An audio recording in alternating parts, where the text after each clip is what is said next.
Rui Rebelo, sou professor de mestrado de Biologia da Conservação aqui na Faculdade de Ciências da Universidade de Lisboa. Quais as principais características que permitem identificar a partir de um anfíbio ou um réptil? Em Portugal, os anfíbios e répteis, todos eles são animais relativamente pequenos, que vivem na superfície do solo, há um ou dois que trepa, mas poucos, mas eles andam sempre junto ao solo.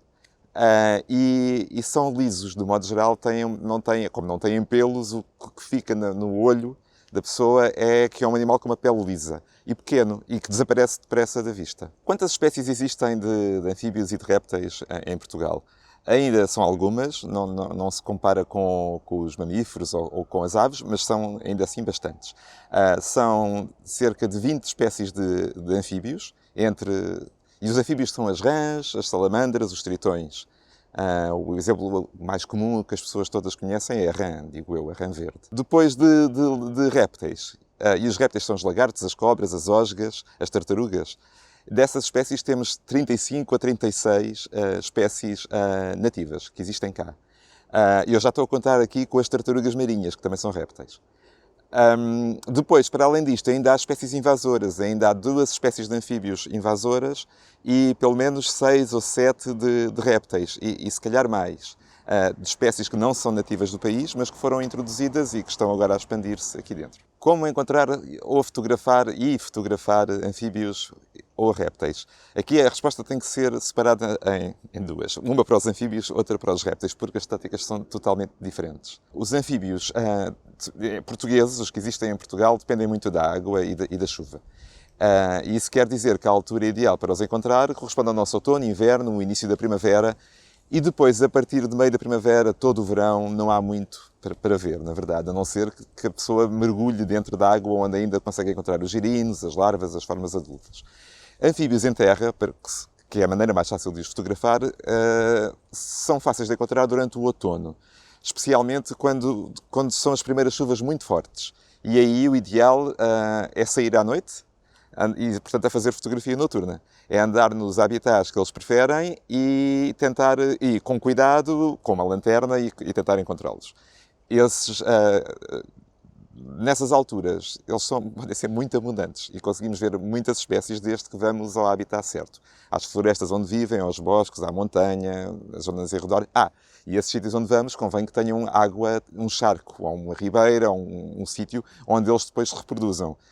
O que nós estamos a ver nessas noites de outono chuvosas são as migrações da reprodução. Estamos a ver os animais em terra, mas a dirigir-se muitas vezes para a água para se reproduzirem. E agora, sem ser à noite e sem ser nas alturas chuvosas, o único anfíbio realmente fácil de ver, e ainda assim vale a pena ver e fotografar, é a rã verde. E quanto aos répteis? Pois a ecologia dos répteis é completamente diferente. Eles dependem muito da temperatura e do sol. Eles gostam de aquecer ao sol. A temperatura deles depende de aquecerem ao sol, literalmente. E isso quer dizer que são mais fáceis de ver nos meses entre a primavera, verão e outono. Portanto, é essa altura que os conseguimos ver. Agora, o problema não é assim muito fácil ver nem fotografar muitas das nossas espécies. É que eles... E porquê? Porque eles são tão bons a aquecer que por muitas vezes às 9 da manhã, 10 da manhã já aqueceram, já estão à temperatura que querem estar e, portanto, já podem andar a caçar e no meio do mato, escondidos no meio da folhagem ou em sítios muito inacessíveis, a tratar da sua vida e escondidos do olhar humano.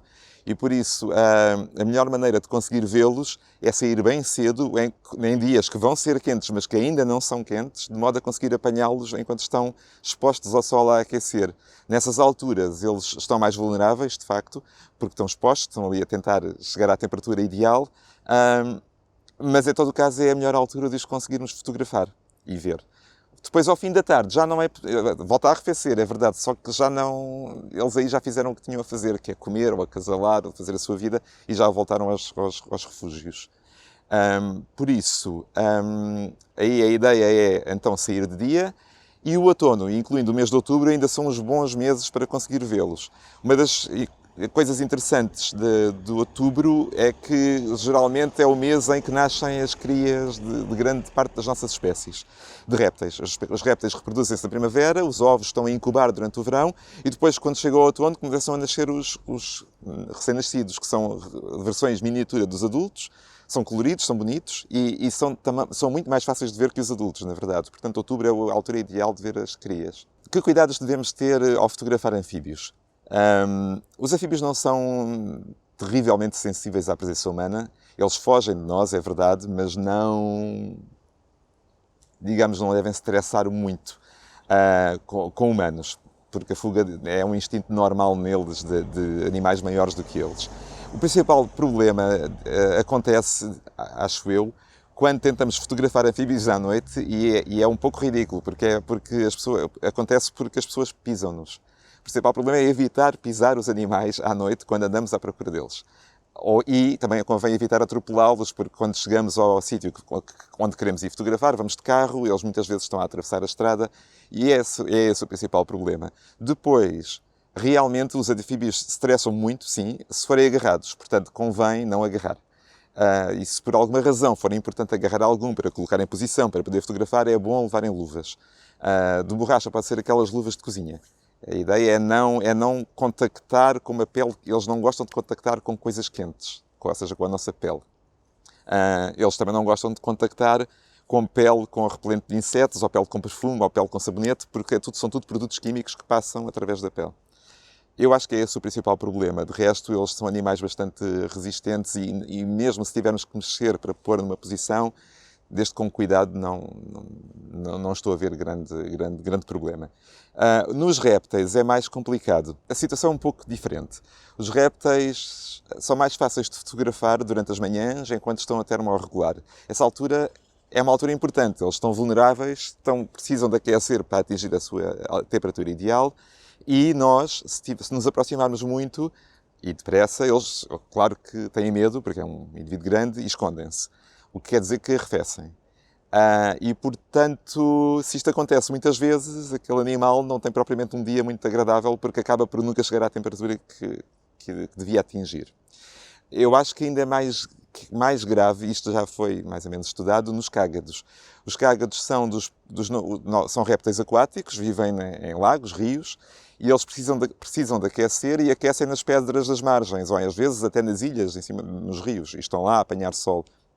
São animais interessantes, carismáticos, coloridos, fáceis de fotografar porque estão a apanhar sol, mas se não tivermos muito cuidado, eles estão sempre a fugir para dentro da água e depois para fora e para dentro. E isto não é muito bom para a vida deles, para o crescimento, para poderem digerir, para até se poderem reproduzir. Não é muito aconselhado, portanto, não é muito aconselhado aproximarmos-nos muito dos animais que estão a aquecer, nem muito depressa. Quais as principais ameaças aos anfíbios em Portugal? Uma das principais ameaças é uma que é tão grave em Portugal como no resto do mundo e tem a ver com doenças. Por causa do comércio internacional e por haver muita venda de animais de estimação africanos e sul-americanos e asiáticos que são comprados noutros continentes e são vendidos noutros continentes, houve transporte de doenças de uns lados do mundo para o outro. E, portanto, houve introdução de doenças de anfíbios na Europa. E nos outros continentes também. No nosso caso, nós temos a circular em Portugal já um fungo que é bastante perigoso e um vírus. O fungo é mais mortal, mas o vírus também ataca. E há alguns anfíbios que estão atacados pelos dois, em simultâneo, pelo fungo e pelo vírus. E esta é uma das principais ameaças. Há declínios realmente importantes de espécies nacionais, com populações que já se extinguiram completamente e outras muito ameaçadas. E isto é terrível. Esse fungo é o fungo Chytridium, chama-se, o nome científico é Batrachochytrium dendrobatidis, e é, portanto, um chytrium que ataca os batráquios e que foi descoberto em dendrobates, que são os dendrobatidis, que são uns anfíbios da América do Sul. E o vírus é o ranavírus, o nome é fácil. Ranavírus é um vírus que ataca rãs, mas também ataca peixes e também ataca cágados. Ele, no fundo, ataca os vertebrados que vivem dentro da água doce, esse vírus. O fungo também se propaga na água doce. Portanto, os sítios perigosos para os anfíbios são os sítios onde eles têm de ir reproduzir-se. Eles dependem dos locais onde está o vírus e o fungo. Outra grande ameaça aos anfíbios é a poluição.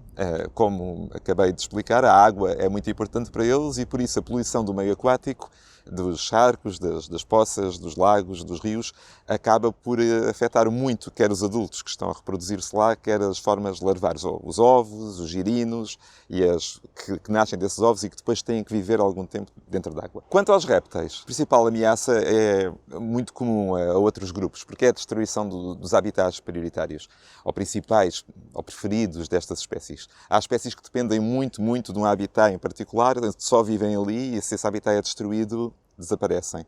Os casos mais preocupantes, quanto a mim, são os habitats dunares, ao longo da costa nacional, onde há algumas espécies que só vivem na duna e, portanto, a construção em cima da duna destrói-lhes o habitat, e a alta montanha, que em Portugal não há muita alta montanha e são pequenas ilhas de habitat de montanha, onde há algumas espécies que só vivem aí. E, portanto, qualquer construção e as alterações climáticas vão acabar por destruir esse habitat. Também há doenças a afetar répteis e essas doenças também podem ser passadas por animais de estimação vendidos em cativeiro. Uma outra ameaça, não tão grave, não é mesmo, a não ser para os répteis que vivem mais perto de nós, são os gatos domésticos, infelizmente, porque os gatos são os grandes assassinos da fauna selvagem. Qual a importância dos anfíbios e dos répteis na natureza, por exemplo? Se calhar as pessoas não sabem, mas os anfíbios e répteis podem ser mesmo muito abundantes, mas muito, mais abundantes do que os mamíferos ou as aves. E, portanto, eles são os principais predadores dos insetos e dos caracóis e das lesmas e das minhocas, de todos os invertebrados do solo. O principal predador pode ser um anfíbio ou um réptil. A quantidade de anfíbios e de répteis numa floresta, num prado, até numa cidade, é muito maior do que a quantidade de aves e mamíferos. E depois há muitas aves e mamíferos que dependem deles, que os comem e só existem porque comem anfíbios ou répteis. Portanto, eles estão aqui numa fase mais ou menos intermédia das cadeias tróficas, não é? Em que é por eles existirem que existem aqueles animais grandes e carismáticos que nós depois vemos, como as garças, cegonhas ou águias, por exemplo, e também muitos mamíferos. E outras razões pelas quais eles são importantes para os seres humanos. Eu aconselho as pessoas que tentarem fotografá-los a fazer um pequeno zoom, ou grande, e olharem com atenção ao detalhe da pele, dos olhos, de todo o aspecto de cada anfíbio ou réptil que virem. Eles são animais muito bonitos, muito coloridos, muito contrastantes. Eles veem bem a cor e, por isso, usam muita cor para comunicar, o que quer dizer que são bonitos. E isso influenciou muito a estética e as pinturas e a arte humana. E há cobras e lagartos e rãs em muitos dos quadros e dos filmes. E há muito simbolismo em volta destes animais. Simbolismo esse ainda, porque depois alguns são perigosos, não é? As cobras venenosas são mesmo perigosas, podem matar. Há ali algo que atrai muito o olhar humano. Depois, eles de facto são uma fonte de riqueza, incluindo até para a farmacologia, para o desenvolvimento de medicamentos e de antídotos. Cada cobra, cada veneno de uma espécie de cobra em particular é uma fonte de riqueza porque está cheio de produtos químicos desconhecidos que matam. Mas se soubermos como matam, também podemos saber o que é que eles fazem de facto e como é que o nosso corpo funciona. E a mesma coisa com a pele dos anfíbios. Os anfíbios têm uma pele totalmente, muito revestida no fundo, de antibióticos, com os quais se defendem dos agentes patogénicos, e há muito por saber ainda sobre aquelas peles daquelas espécies todas. Há uma cultura do medo aos anfíbios e répteis. Isto tem alguma razão de ser. Pois, eu acho que é tudo por causa das cobras, de facto. Em quase todo o mundo há cobras, muitas delas são venenosas e há realmente situações em que as pessoas morrem por ser picadas por cobras. Ou houve, não em Portugal hoje em dia, não é? Mas imaginamos que durante muito tempo houve pessoas que morreram picadas por cobras. Isto criou um mito em torno de todos os animais rastejantes e que de algum modo pudessem lembrar uma cobra, mesmo que fossem uma rã. É um pouco ridículo porque em Portugal a nossa herpetofauna, que é a fauna do conjunto dos anfíbios e répteis, é realmente muito inofensiva. As nossas espécies são completamente inofensivas, muitas nem mordem, quando mordem nem sequer conseguem fazer ferida, não há problema nenhum, pode-se agarrar, não há problema, no fundo, com exceção das cobras. Eu não aconselho ninguém a apanhar cobras. Na verdade, as nossas cobras, nós temos 10 espécies e dessas 10 só 2 é que são perigosas. As outras oito são inofensivas, mas como é difícil distingui-las, mais vale nunca arriscar e, portanto, não tentar apanhar nenhuma. Mas com a exceção das cobras, o resto dos animais são muito bonitos, mansos, no sentido de inofensivos. E nesse caso, há razões para temer, fugir, todos os mitos de não poder ter dentro de casa, se entrar uma osga, há pessoas que entram em pânico, ou quando vem uma lagartixa, pois não há. As pessoas têm de se convencer que isto é muito por gerações e gerações de mitos ligados às cobras, no fundo. E mesmo essas, a maior parte delas são completamente inofensivas e são bonitas de ver também, até as venenosas. Boas práticas para a conservação de anfíbios e répteis. A principal é ter cuidado com os animais de estimação. É não libertar da natureza o anfíbio ou réptil que se tem no aquário em casa. Hoje em dia há um mercado grande de animais de estimação à venda que são tartarugas, ou jecos de leopardo, ou dragões aquáticos chineses, ou rãs, ou até salamandras. Todos estes animais vieram não sabemos de onde e têm na sua pele, ou nos seus intestinos, ou pulmões, parasitas, doenças que não sabemos de onde vieram. Para além de serem espécies invasoras perigosas quando são libertadas da natureza, introduzem também estes agentes patogénicos. E é muito importante que as pessoas não os libertem. Tentem contactar um santuário de vida selvagem, que às vezes existem, os aquários, ou o zoo, ou o ICNF, para saber o que fazer com eles. Mas também as pessoas têm que ter consciência que muitos destes animais, como não podem ser libertados na natureza, têm que ser mortos. Eles não podem tornar-se selvagens.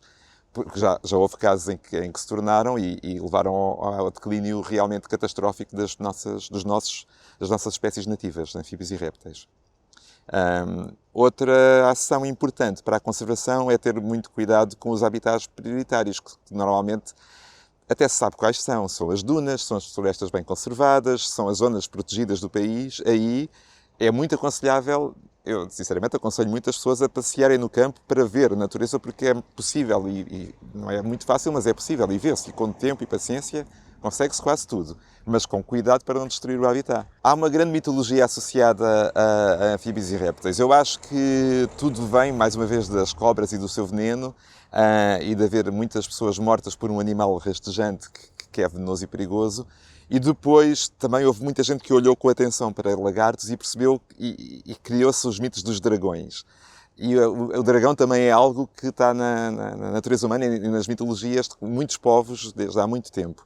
E isso quer dizer que partes destes animais, como cabeças de lagarto ou pé de lagarto, que ainda por cima lembram vagamente das mãos humanas, mas escamudas, criaram várias ideias um bocado doidas, como que curam doenças a cabeça ou o pé, como manter cabeças de lagarto em álcool para criar uns licores que depois curam mezinhas, são mezinhas eles próprios, e criaram medos infundados e curas infundadas. Na verdade, há um pouco de tudo desta história, desde animais inteiros conservados que são esfregados nas feridas, a partes dos animais em particular, ou óleo ou azeite onde esteve mergulhado qualquer coisa de um réptil e que depois é usado mas isto tudo são mitologias muito ligadas àquela outra forma daqueles outros animais, às vezes parecidos connosco, mas que depois ao mesmo tempo são dragões, não é? Ou são cobras. Mitos. As osgas são animais venenosos, peçonhentos, que envenenam a comida e envenenam o que tocam. Pois é tudo mentira. As osgas são animais sequíssimos, a pele é áspera, é verdade, e pode arranhar, é dos poucos que arranha, mas de resto não causam problema nenhum e são uma enorme vantagem nas nossas casas porque elas realmente comem mesmo mosquitos e melgas. Elas estão lá por alguma razão e é para comer mosquitos e melgas. E depois têm a capacidade incrível de trepar por sítios parecem impossíveis e tem uma série de particularidades interessantes, porque para além de terem uns olhos muito, muito complexos e uma ótima visão, por exemplo, só põem 2 ovos e, portanto, cada osga-mãe só dá 2 crias que são muito grandinhas e que são bastante maiores em proporção com o corpo da mãe do que, por exemplo, numa lagartixa. E são um ramo da evolução dos répteis espetacular, no fundo, porque os répteis gostam da luz e da temperatura e do calor e elas conseguem viver durante a noite, adaptaram-se à noite, onde comem aquilo que anda durante a noite. Portanto, na verdade, como baratas ou mosquitos, dá bastante jeito ter osgas em casa. Espécies invasoras, répteis como espécies invasoras. Em Portugal, o principal problema que temos hoje em dia é o das tartarugas de água doce, dos cágados. Nós temos 2 espécies nativas de cágado e agora já há pelo menos mais 6 espécies diferentes de tartarugas da América do Norte e da China que foram introduzidas e que estão a aparecer pelo país em vários sítios. E uma delas já está expandida e a reproduzir-se em vários locais e já se percebeu que onde ela existe, as nossas 2 espécies nativas começam a desaparecer. Ela é mais forte do que as nossas. À medida que prolifera o mercado de tartarugas de estimação de aquário, mais e mais espécies vão ser vendidas em Portugal. Já temos mais 6 espécies de tartarugas em Portugal, de água doce, e era bom que não se estabelecesse nenhuma delas, na verdade. Por enquanto há uma que já é perigosa e já foi provado que há uma segunda que se está a reproduzir na Ria Formosa, em Faro. Portanto, nós corremos o risco de muito em breve termos um país totalmente cheio de espécies de outros países e não das nossas 2.